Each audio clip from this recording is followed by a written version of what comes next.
Nós estamos na metade do capítulo 1 da terceira parte do Tanya Igeret HaTeshuvah, chamada Carta do Arrependimento. Essa terceira parte do Tanya se dedica essencialmente a esclarecer o conceito, a essência da Teshuvah, o arrependimento e retorno a Deus. Então, o Alter Rebbe, na primeira parte, nos trouxe uma citação talmúdica que nos fala dos distintos tipos de capará, de expiação, necessários para os distintos tipos de pecados e transgressão. Existem pecados, quando a pessoa transgrediu ou deixou de cumprir um preceito, um mandamento positivo, então basta apenas a teshuvah, o arrependimento, para ele obter expiação e perdão. Porém, se a transgressão foi de um mandamento proibitivo, nesse caso não é suficiente apenas a teshuvah, o arrependimento, vai ser necessário também o dia do Yom Kippur para trazer expiação à pessoa, à sua alma. Se a transgressão foi mais grave, não apenas um preceito proibitivo, mas passível também de karet, que é uma morte, excisão pelos céus, corte da alma, ou um pecado passível de pena de morte, até pelo Beit Din, pelo Sinédrio, conforme vigorava na época do Beit HaMikdash, ou de acordo com a lei da Torá, seja para pecados, transgressões mais graves, como assassinato ou coisa assim. Então, nesse caso, apenas a teshuvah não é suficiente, não é bastante, e só o arrependimento não resolve, tampouco o dia de Yom Kippur.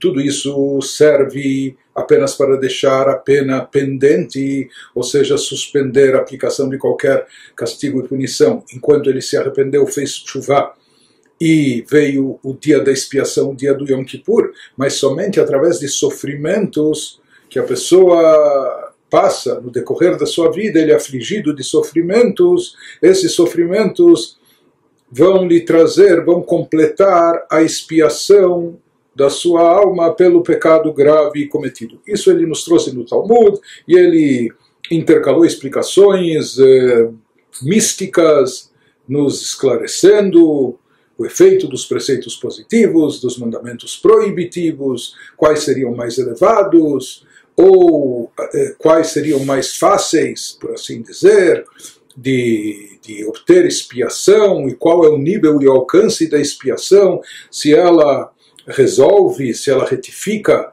a nível individual, pessoal, do sujeito, ou também se ela recupera o efeito espiritual, cósmico que uma mitzvah causa, etc. Tudo isso nós vimos então na primeira parte do capítulo. Prossegue agora o Alter Rebbe na segunda metade do capítulo 1 de Igeret HaTeshuvah, nos dizendo que primeiro nós devemos definir a mitzvah de teshuvah. E na realidade toda a proposta dessa terceira parte do Tanya é definir de forma clara qual é a essência da teshuvah. Porque há uma literatura vasta sobre o assunto de teshuvah, de arrependimento, penitência, retorno a Deus, mas o que é realmente a essência da teshuvah? A isso se propõe o Alter Rebbe. E aqui ele nos diz, baseado naquilo que nós vimos no final da citação talmúdica mencionada acima, quando nós vimos que para pecados mais graves, passíveis de kritot, passíveis de karet, excisão, corte da alma, ou morte pelo tribunal do Sinédrio, então, nós vimos que para esses pecados graves, para finalizar a expiação da alma do penitente, é necessário também que ele seja submetido a sofrimentos. São os sofrimentos afligidos a ele que vão terminar, que vão completar a sua expiação. E agora o Alter Rebbe nos explica no que consiste o trabalho espiritual da pessoa nesse sentido. Será que há lugar para masoquismo, ou se a pessoa sabe que cometeu um pecado grave, será que ele deve infligir a si mesmo sofrimentos? Será que ele deve buscar esses sofrimentos? Como ele sabe que o término da sua expiação só vai ocorrer através dos sofrimentos, então será que ele deve provocar esses sofrimentos? Então aqui ele nos diz, vai nos esclarecer o Alter Rebbe, que o trabalho espiritual da pessoa consiste em quê? No caso da Teshuvah, essencialmente em quê? Nós vamos ver em Azivat Achet, em abandonar o pecado, em parar de pecar. O que se espera da pessoa é quebrar esse círculo vicioso, interromper esse círculo negativo de pecado, transgressão, etc. Então, Teshuvah, essencialmente para a pessoa, o que se exige, o que se espera dela é o abandono do pecado. E não que a pessoa traga sobre si mesma sofrimentos, fazendo jejuns, mortificações, etc., conforme ele vai nos explicar em seguida.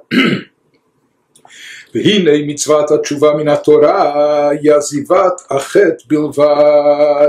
Então, procurando primeiro definir a mitzvah, o mandamento da Teshuvah, que é da Torá, ele nos diz no que consiste essencialmente essa mitzvah, como se cumpre essa mitzvah. Ele nos diz que a mitzvah de Teshuvah da Torá é somente parar de pecar, a decisão de parar de pecar na prática. Ou seja, uma coisa muito simples, né?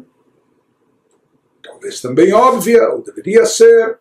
Porém, como nós falamos uma vez, que em torno do conceito de Teshuvah existem muitas explicações e muitas interpretações, às vezes isso acaba tornando o assunto tão complexo que as pessoas acabam se esquecendo daquilo que é a base, o fundamento de tudo, daquilo que é o essencial, aquilo que mais importa.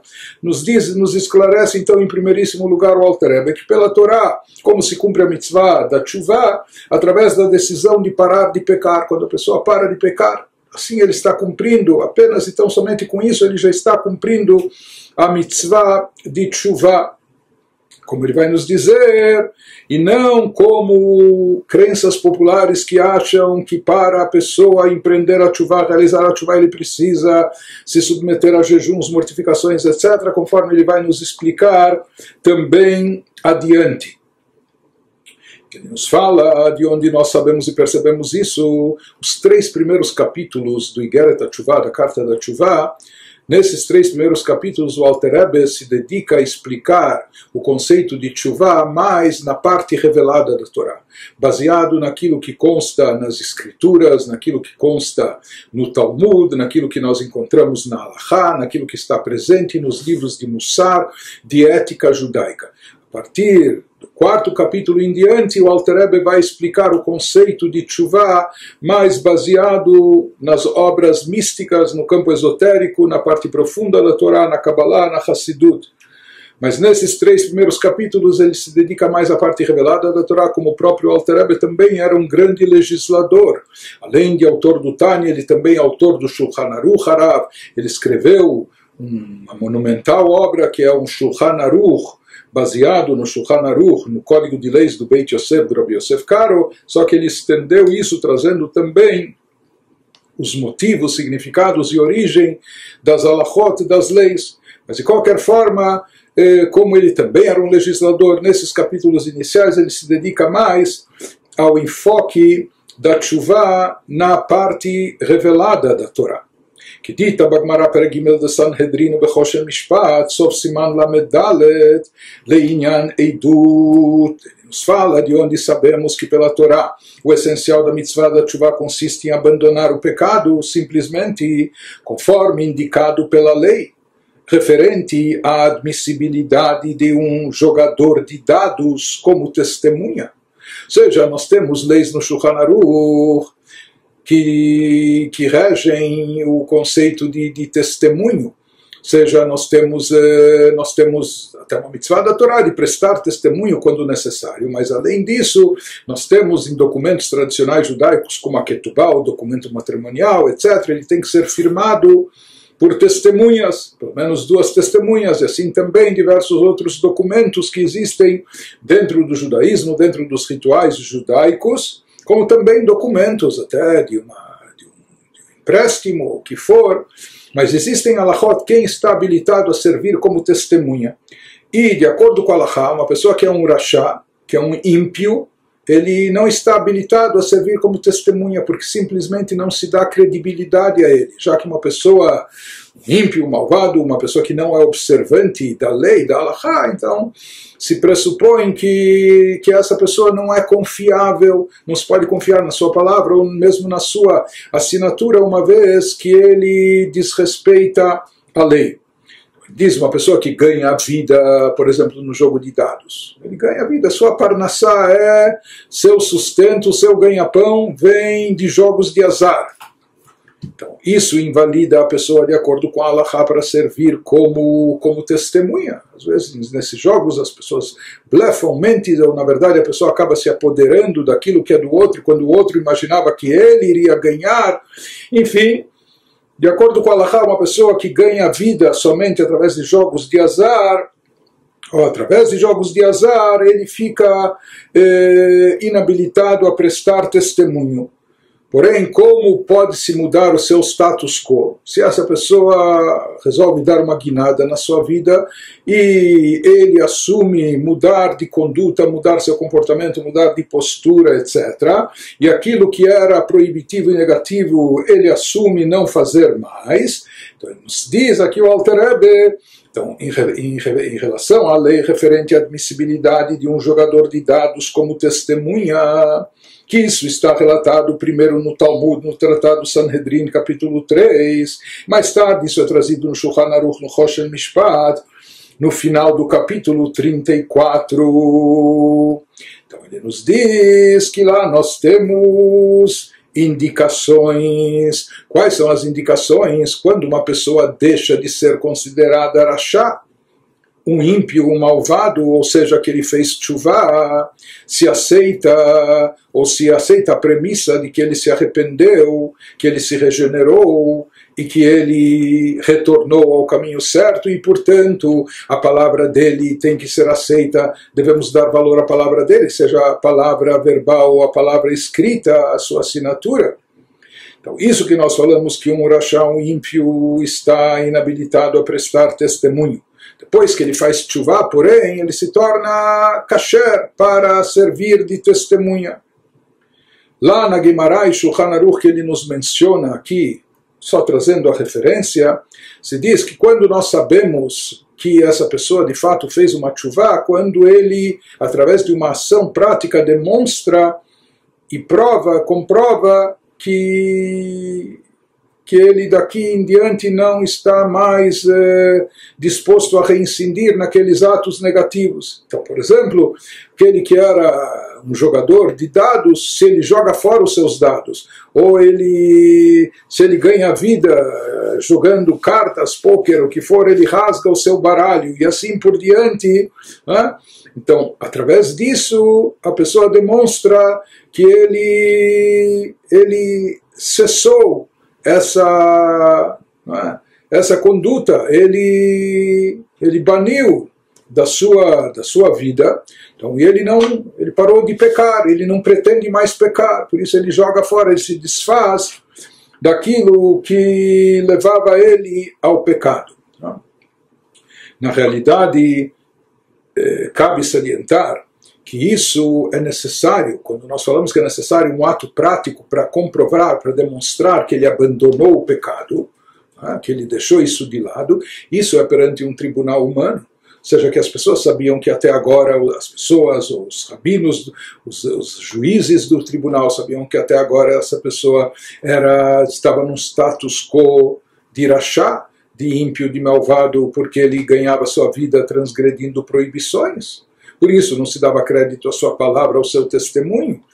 Mas quando ele faz tshuva, ele passa a ser habilitado também a servir de testemunha. Mas como nós sabemos que de fato ele fez tshuva, ele se arrependeu e não vai tornar mais a repetir essa transgressão? Então, se diz que um tribunal, por mais que seja composto de dayanim, de juízes inteligentes e sábios, mas seres humanos não sabem o que está no pensamento e no sentimento da outra pessoa, por isso é necessário que ela comprove e demonstre, ou que se constate através de ações dessa pessoa que ela deixou de lado aquela vida pecaminosa ou que ela abandonou aquela prática proibitiva. Isso em relação a um tribunal humano, mas é óbvio que em relação a Deus que sabe e conhece o que há no íntimo da mente e do coração da pessoa, o que está no seu pensamento, no seu sentimento. Então, independente de qualquer ação, não é necessário aqui uma ação comprobatória em relação a Deus. Quando nós falamos de tshuva em relação a Deus, então basta a pessoa ter se arrependido, ter assumido no seu coração a decisão de não reincidir no pecado, de não voltar a repetir as transgressões, aqueles atos proibidos. Então Deus sabe que assim a pessoa decidiu, isso está no seu pensamento, isso está no seu sentimento. Então através dessa decisão ele já deixa de ser, ele sai do status quo de Rashá, ele deixa de ser considerado um ímpio, um malvado. Essa tshuva, portanto, no momento que a pessoa decidiu parar de pecar, interromper esse círculo vicioso, deixar de pecar, então com isso ele já cumpriu a mitzvah de tshuva, e isso é suficiente para ele deixar de ser considerado um rachá, um ímpio e um malvado. Então, prossegue o Alter Rebbe e nos diz, ou seja, nós vemos aqui dessas citações que o que significa de fato a tshuva, ou essencialmente o que é a tshuva, abandono do pecado, apenas e tão somente mesmo, sem a pessoa ter feito uma série de outras coisas mais que os livros trazem associados a tshuva. Rezar, pedir perdão, suplicar, ou etc., ou agir de diversas formas e maneiras. Mas nós vemos aqui que essencialmente pela Torá, a base de tudo é no que consiste na prática. A mitzvah de tshuva em abandono do pecado, em deixar de pecar. A pessoa decidir que não vai mais pecar e não vai se rebelar contra Deus. Continua o Alter Rebbe e nos diz, ou seja, no que consiste isso? Dehainu sheigmor belibo belev shalem. לבל ישוב עוד לכסלה, למרוד במלכותו יתברך, ולא לעבור עוד מצוות המלך חס ושלום, הן במצוות עשה, הן במצוות לא תעשה. Nos explica aqui o Alter Rebbe que decidir parar de pecar significa o quê? Que a pessoa resolve de uma forma resoluta, de todo o coração, não voltar à insensatez, usando aqui a expressão dos Salmos 85:9, insensatez que leva a pessoa a cometer pecados. Não é?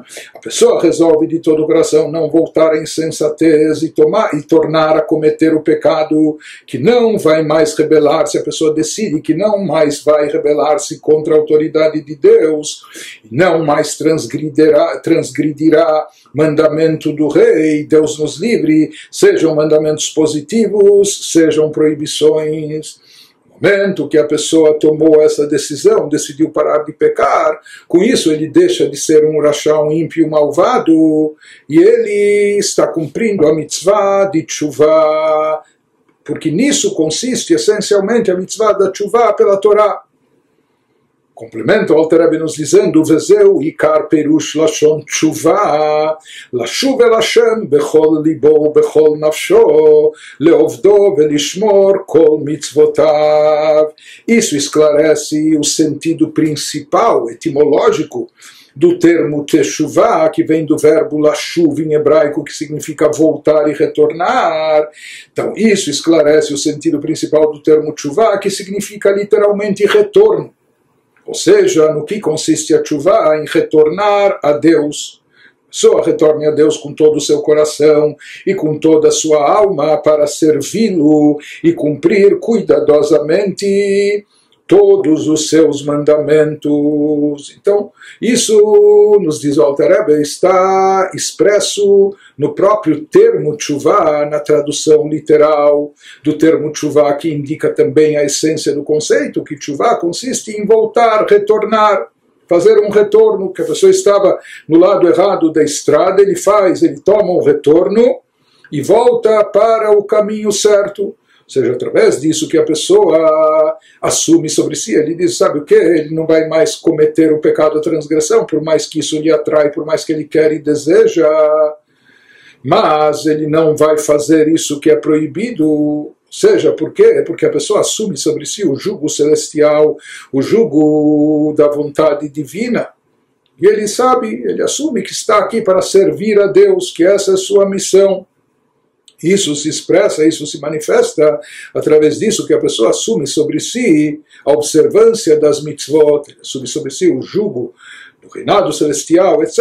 E através disso, isso implica também que ele assume o compromisso de praticar, de cumprir as mitzvot, como Shkatuv, e ele nos traz reforço disso das escrituras, conforme está escrito em Isaías 55:7, Ya'azov rasha darko, ve'yish'av el machshevotav, ve'yashuv el Hashem, ve'gomer, conforme está escrito, abandone o perverso seu caminho.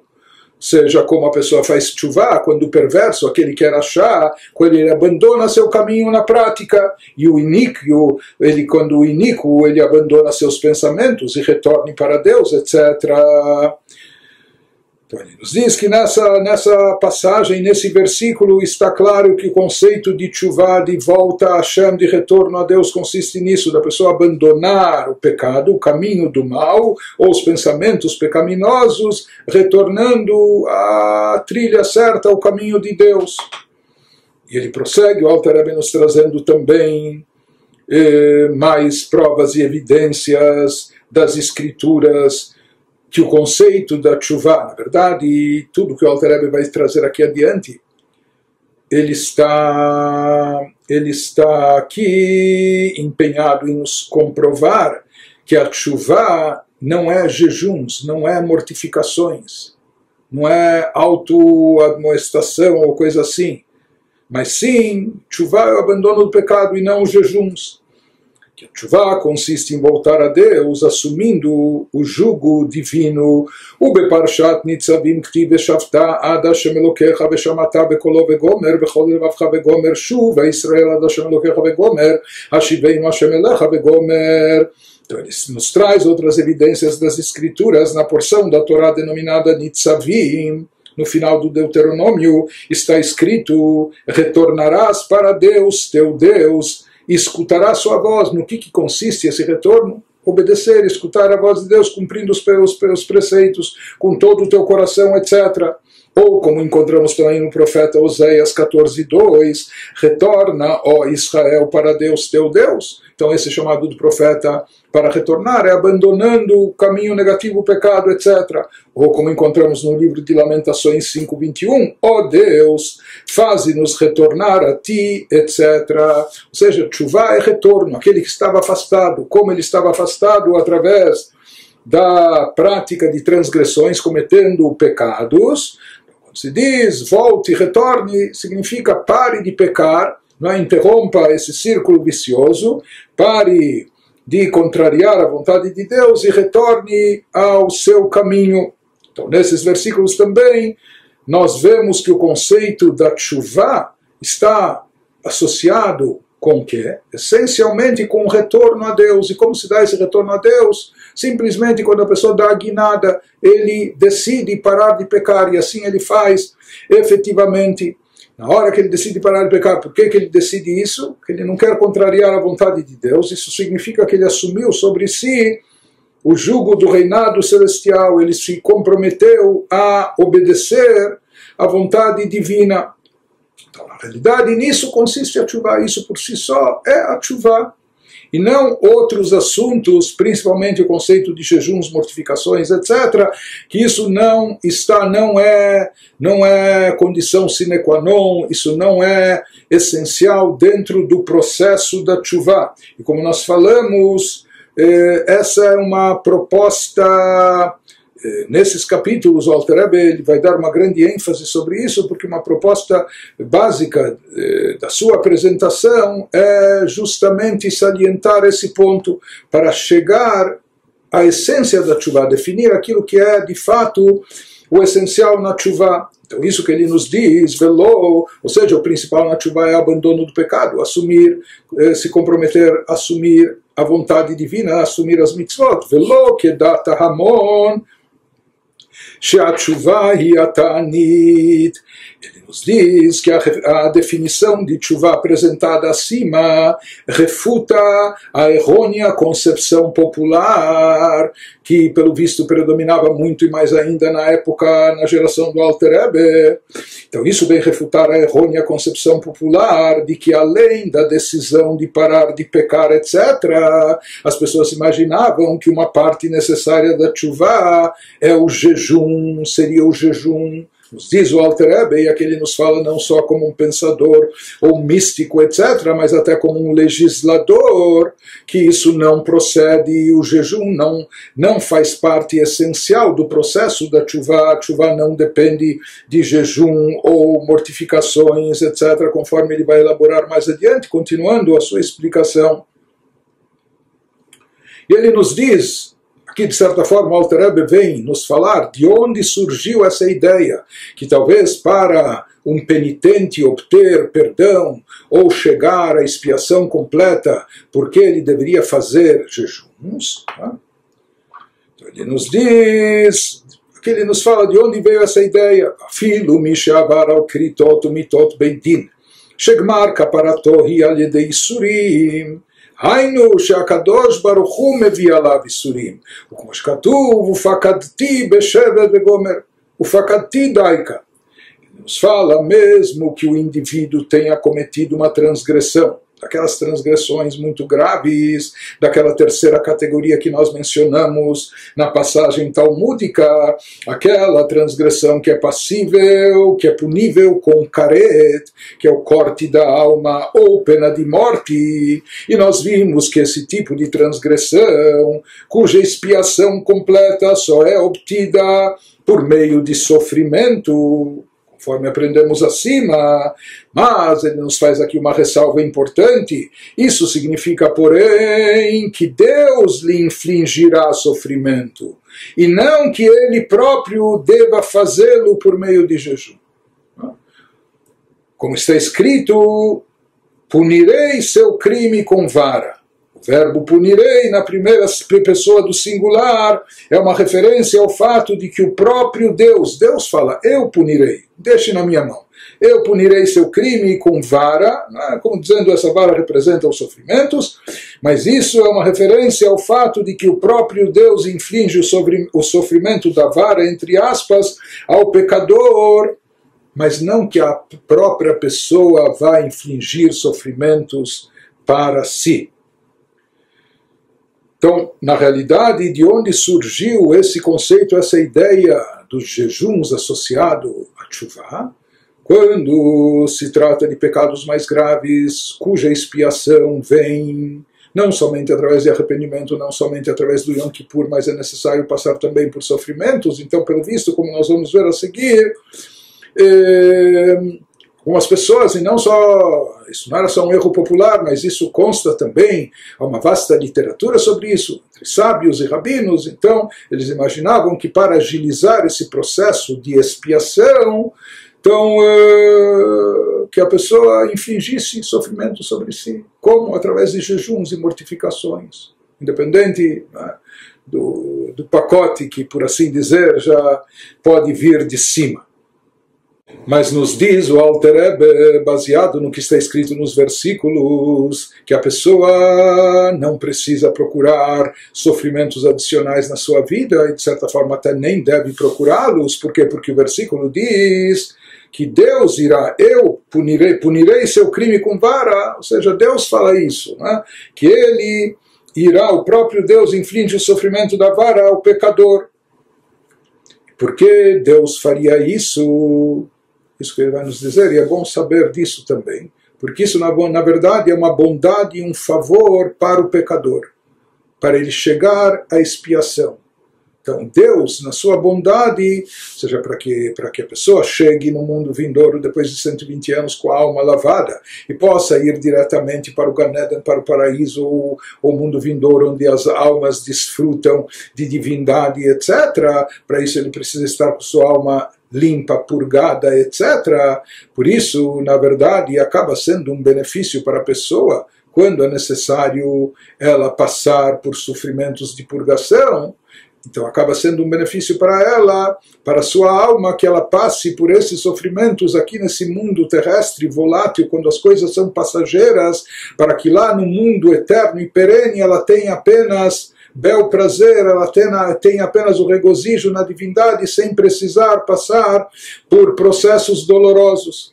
Isso que o Alter Rebbe nos diz, Vehainu b'tshuvato, keshetchuvato retzuya lefanav yitbarach, beshuvo el Hashem bechol libo venafsho me'ahava, azai beitoreruta diletata, ukemaim apanim bechulei, toreruta dileila, leorer ahava vechesed Hashem. למראה כוונו בייסורים בעולם הזה, וכמו שכתוב, כי את אשר יאהב השם יוכיח וגומר, traduzindo. Isso significa que, quando nos fala o versículo que Deus diz, punirei seu crime com a vara, ele nos diz, mas que isso partirá de Deus. Isso significa que, quando alguém faz uma tshuva aceitável para Deus, por ele ter retornado a Deus com todo o seu coração e alma, ou seja, que a sua tshuva é aceita por Deus, porque Deus sabe que ele está fazendo uma tshuva sincera e genuína, retornando a Deus com todo o seu coração e alma por amor. Então Deus retribuirá o amor a essa pessoa penitente, como? Pode parecer paradoxal e doloroso aos nossos olhos superficiais, mas como nós falamos, como antecipamos, isso é um favor para a pessoa, para a alma.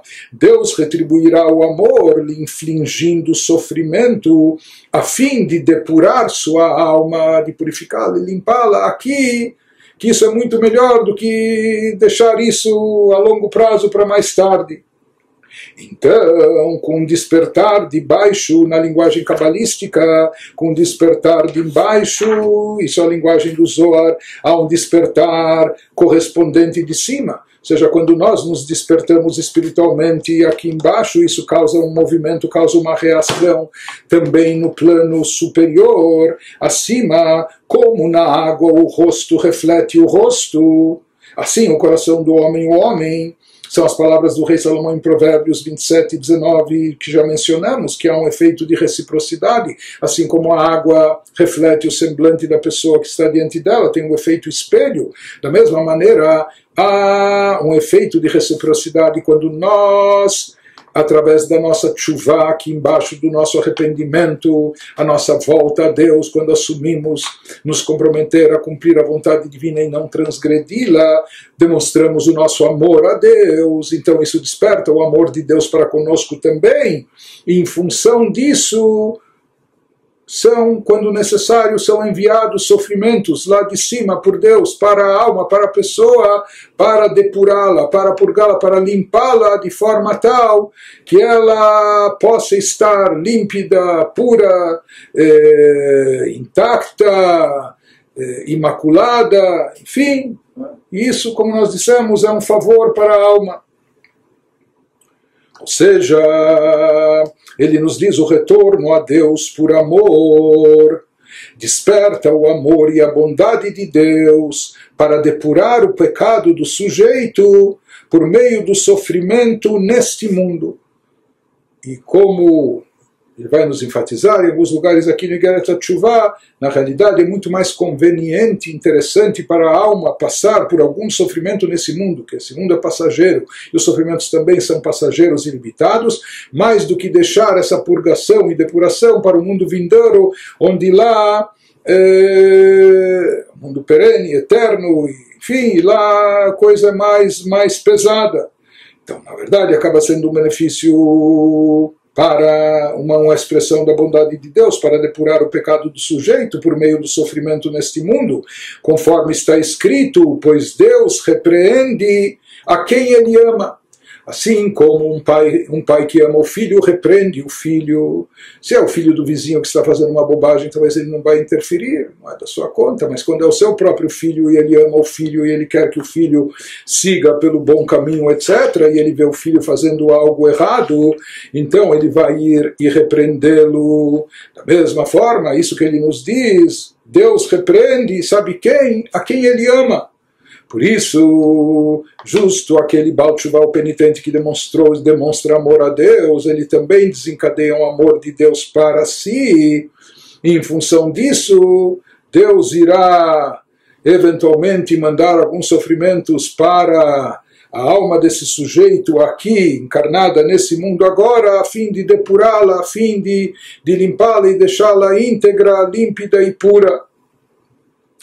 Já que existe esse conceito de reciprocidade da forma que a pessoa age, assim também Deus age com ela. Portanto, já que ela fez uma tshuva, está fazendo uma tshuva por amor, está retornando a Deus por amor a Ele, então isso desperta também um amor de Deus para com essa pessoa de forma mais intensa, e esse amor também vai levar a essa depuração do seu pecado com o intuito de limpar a sua alma de toda aquela sujeira espiritual que aderiu a ela. Portanto, o que nós vemos de tudo isso, o que cabe à pessoa fazer, isso que está nos esclarecendo, enfatizando o Alter Rebbe, o que cabe à pessoa fazer é parar de pecar, voltar a Deus de todo o coração e com toda a alma, fazer isso com amor. Então, como ele nos dizendo, não está escrito para a pessoa se mortificar ou fazer jejuns e etc., mesmo que a sua tshuva tenha que ser uma tshuva mais profunda, extensa e complexa, porque talvez ele transgrediu proibições muito graves, passíveis de karet, corte da alma, ou passíveis até de pena de morte, etc., mas não cabe a ela infligir a si própria sofrimentos, mas sim, isso é algo que compete a Deus. O que cabe à pessoa é fazer tshuva, voltar a Deus com todo amor, com todo o coração e com toda a alma. Por isso ele nos diz, inclusive trazendo os livros de Halachá, os livros que enumeram as mitzvot da Torá, explicando-as, Velachen lo izkiru Arambam ve'asmag, Sefer Mitzvot Gadol Shum Ta'anit Klal b'mitzvat hashuvah, Av bikritot umitot beidin, Rak avidui ubakashat mechila, como שכתוב בתורה, והתוודו את חטאתם וכולי. Não há, portanto, diz o Alter Rebbe, nenhuma menção do jejum como componente da mitzvah da tshuva nos livros de Halachá, nas codificações do Rambam, na obra de Maimônides, desculpe, ou no Sefer Mitzvot Gadol, que é uma obra que reúne todas as mitzvot da Torá.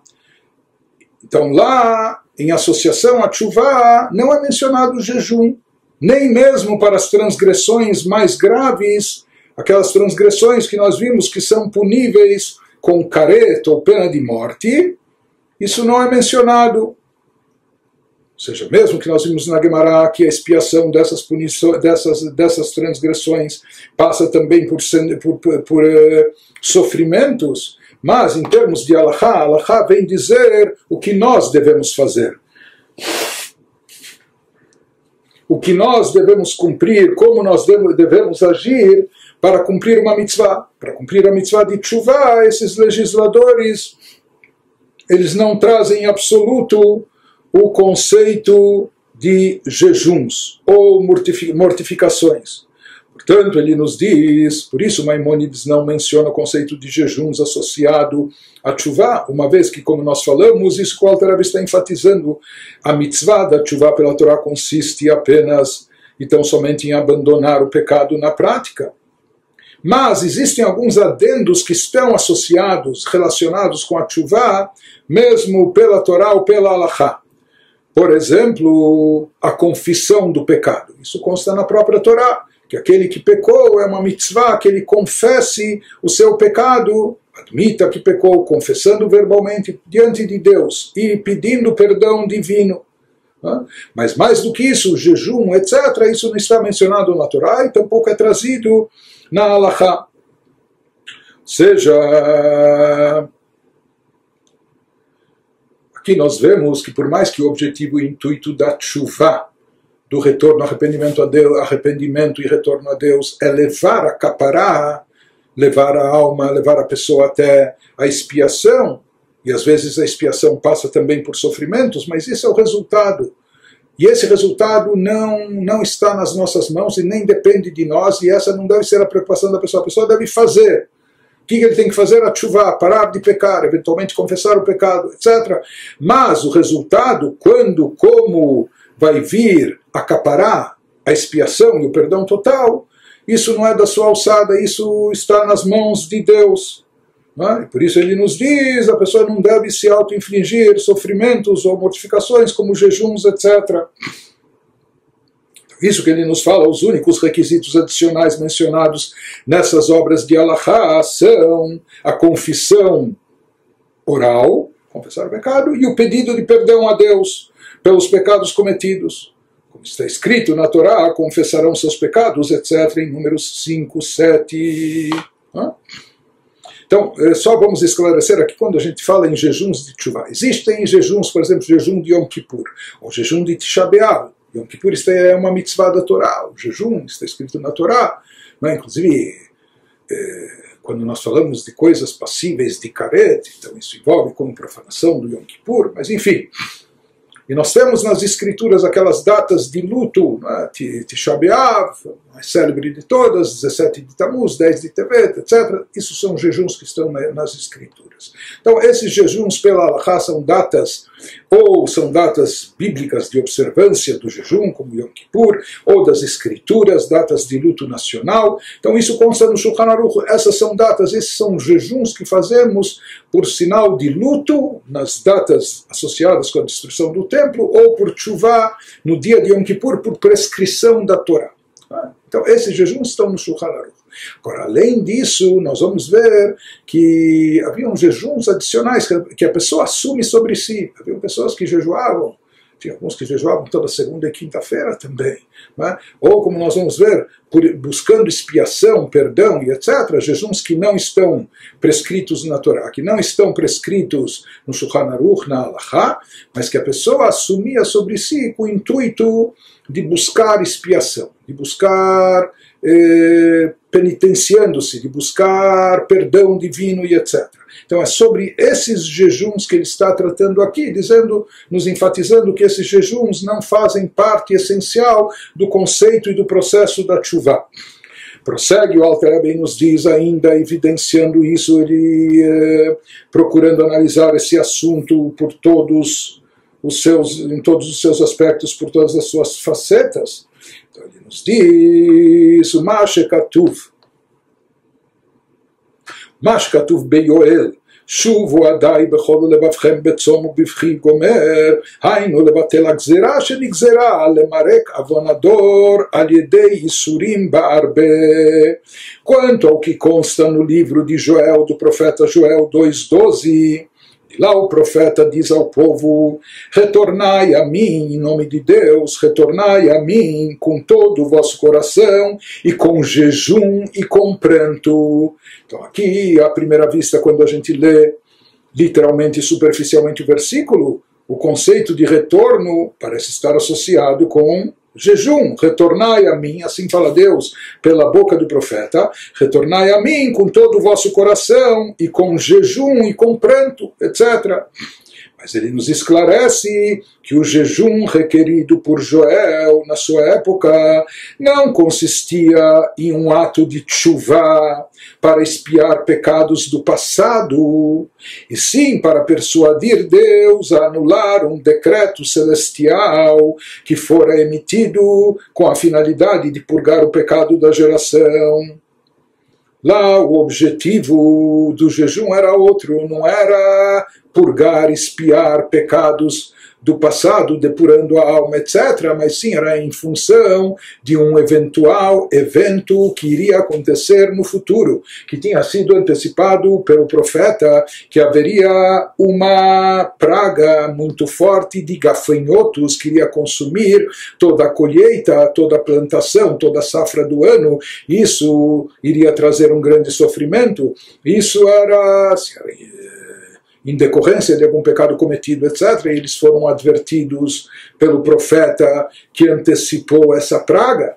E para tentar evitar essa praga, com o objetivo de comutar esse decreto que estava previsto para um futuro breve, aí vem esse chamado de Deus por intermédio do profeta: retornai a mim com todo o vosso coração e com jejum e com pranto. Mas aqui o jejum, na prática, por exemplo, nós também encontramos no Talmud, na Halachá, jejuns quando há seca, quando há estiagem ou falta chuvas, etc. Mas esses jejuns não estão associados essencialmente a tshuvá. Eles estão presentes com o intuito de modificar alguma coisa no futuro, e não em relação à correção de atos do passado. Isso que ele nos fala, que o objetivo desses jejuns mencionado em Joel era de anular um decreto celestial que for emitido com a finalidade de purgar o pecado da geração, a saber, um decreto de sofrimento futuro por meio da fome após uma praga de gafanhotos. Então ele nos diz que na realidade mesmo esse tipo de jejum não tem a ver com a essência, essencialmente não tem a ver com tshuvá. Ele tem o objetivo de anular decretos. Tshuvá é algo que está relacionado com o passado. A pessoa já pecou, já transgrediu, e querendo limpar aquilo de errado, de mal que fez com o passado, ela tem que fazer tshuvá. O que significa fazer tshuvá? Ele nos diz abandonar o pecado pela halachá, eventualmente confessar, pedir perdão, mas não o jejum. Em geral, esses jejuns que constam nas escrituras ou encontramos no Talmud, eles tinham como finalidade comutar algum decreto previsto para o futuro. Isso que ele nos diz: Vezeu atam bechol ta'aniot shemitanin al kol tzara shelo tavo al hatzibur.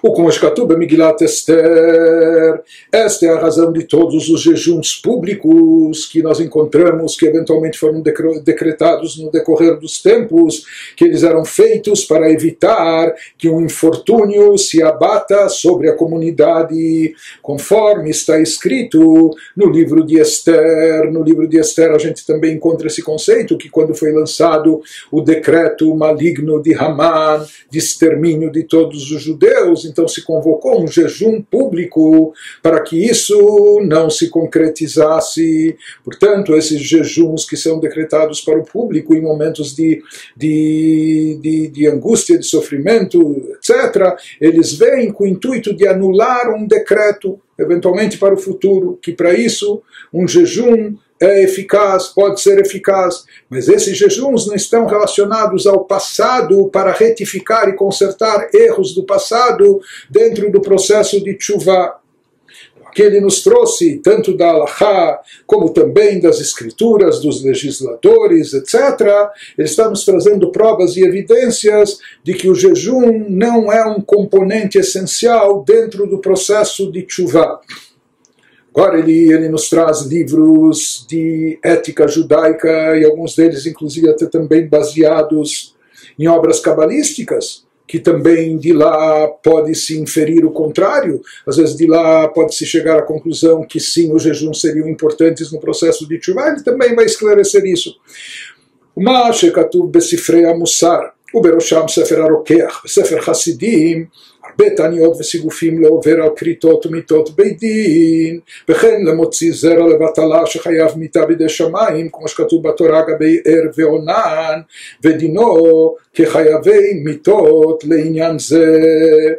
Ele nos fala quanto ao conselho que se encontra em manuais de ética judaica, chamados livros de Mussar, os livros de Mussar clássicos, chamada Idade Média, etc., não é? Que essas obras prevaleceram naquela época com esses conceitos. Mais notadamente isso se encontra no chamado Sefer HaRokeach e também no famoso livro de Rabi Yehuda Hassid chamado Sefer Hasidim, que lá eles trazem a ideia de fazer numerosos jejuns e autoflagelações por causa dos pecados cometidos. Nos diz, ou seja, Disso se entenderia que essas práticas também não são parte integrante da tshuva, como veremos. Apesar que nessas obras se fala de jejuns, da necessidade de jejuns, e muitos jejuns, como a gente vai ver adiante, né? Ele nos fala lá nessas obras de vários jejuns e autoflagelações por causa dos pecados cometidos, mas mesmo assim insiste o Alter Rebbe que essas práticas recomendadas nesses livros clássicos de ética, né, que eram clássicos do pensamento judaico da Idade Média, Sefer HaRokech, Sefer Hasidim, mesmo assim, diz o Alter Rebbe, essas práticas também não são parte integrante da tshuva, não fazem parte da essência da tshuva, como veremos, como ele vai explicar a seguir. Ou seja, por mais que nesses livros a gente encontra associado com pecados, fala até da necessidade de muitos jejuns e mortificações ou autoflagelações, principalmente por pecados graves, aqueles passíveis de karet, corte da alma, ou passíveis de pena de morte pelo Beit Din. Então, aparentemente aqui se trata não só de jejuns em relação à anulação de maus decretos, de penas para o futuro, como mencionado acima, mas isso estaria envolvendo erros ou pecados cometidos no passado, ou que eventualmente esses jejuns viriam, tanto jejuns como autoflagelações, em substituição ou em acréscimo aos sofrimentos que a pessoa tem que passar após ter cometido esses pecados graves. Mas ele nos diz, não, tem que esclarecer aqui exatamente qual o papel do jejum sugerido por esses livros nessas obras. E ele nos explica. היינו כדי להינצל מעונש איסורים של מעלה חס ושלום, וגם כדי לזרז ולמהר גמר כפרת נפשו, וגם אולי אינו שב אל השם בכל ליבו ונפשו מאהבה, כי אם meira. Ele vai nos trazer aqui 3 motivos e razões por que esses mestres do Mussar da ética judaica trouxeram esses jejuns e autoflagelações nas suas obras associadas a tshuva pelos pecados mais graves. E ele nos diz que os livros de Mussar recomendam esses jejuns para quem comete uma transgressão punível com karet ou pena de morte, e não só karet ou pena de morte, mas também não só esses tipos de transgressões, mas também para quem emite sêmen em vão, que de acordo com os nossos sábios é um pecado punível com morte por ação de Deus, conforme consta na Torá a respeito de Er e Onan. Er e Onan eram filhos de Yehudá, e eles não queriam que a mulher engravidasse, enfim, para não perder sua beleza. Enfim, inclusive do nome Onan é que vem a expressão onanismo. Então eles acabavam desperdiçando sêmen. E a Torá nos conta até de uma morte prematura de Er, e depois Onan, de esposa, a viúva, a cunhada, como no processo de levirato, etc. Depois ele repete o mesmo pecado, ele também acaba falecendo prematuramente. Então, nesse aspecto, a emissão de sêmen em vão é tratada como uma violação punível com karet, como se fosse algo passível de karet. Tanto karet está nas mãos dos céus, e existe aquele conceito que ele nos falou, de morte por ação do céu. Então, de qualquer forma, nesses livros, quando se trata ou de pecados graves, como a gente falou, assassinato, que é passível de pena de morte pelo tribunal, ou pecados passíveis de karet, o exemplo técnico disso seria a profanação do Yom Kippur, etc. Ou esse caso que ele nos traz aqui da emissão de sêmen em vão. Então, em relação a esses pecados ou pecados como esses, nesses livros de Mussar, se encontra a necessidade, a orientação de se fazer jejuns e autoflagelações. Mas ele nos diz por que eles trouxeram, ele nos traz 3 motivos por que eles trouxeram, para esclarecer que esses são motivos, vamos dizer assim, colaterais, ou são anexados ao conceito, mas ele vai nos explicar os motivos para, inclusive, salientar que eles não fazem parte da essência da tshuva. mas sim são como um adendo.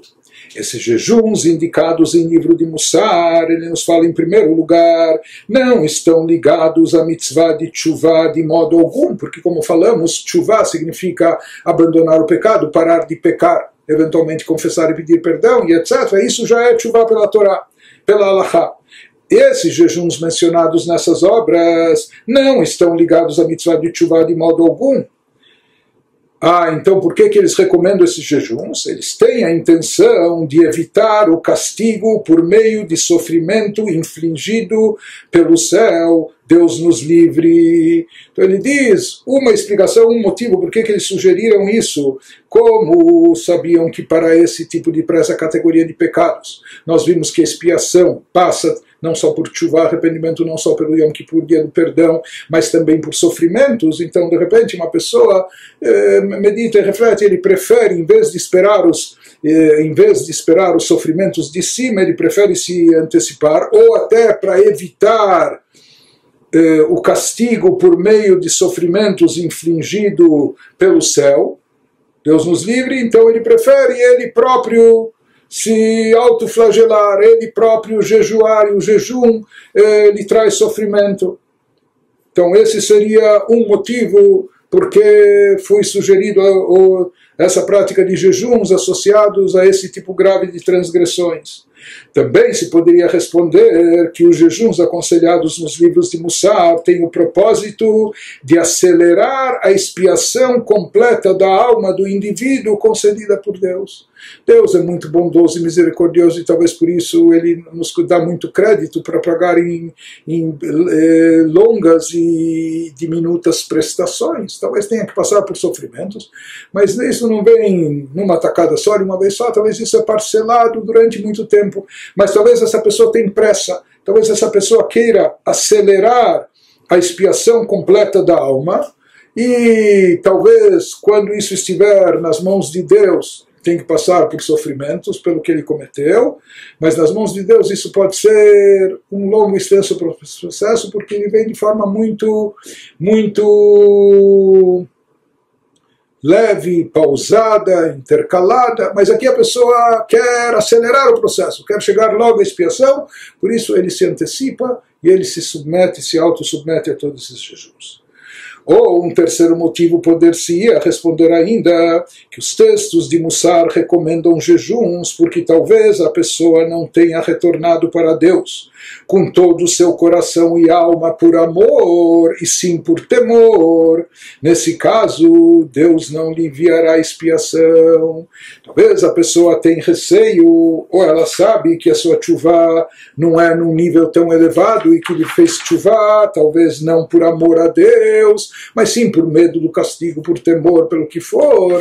Nós falamos que o despertar de baixo gera um despertar de cima. Quando a pessoa que volta aqui embaixo por amor a Deus, ele atrai uma reação divina também de amor, e esse amor a Deus é que vai lhe trazer os sofrimentos para purgar a sua alma aqui. Mas talvez a pessoa se conhece, sabe que sua tshuvah não foi por amor, ou ele tem receio que talvez não tenha sido por amor, e por isso ele não mereça tanto o amor de cima, que venha lhe trazer expiação da sua alma, purgação, depuração da alma aqui embaixo, através de sofrimentos que Deus envie, mas mesmo assim ele quer obter a expiação.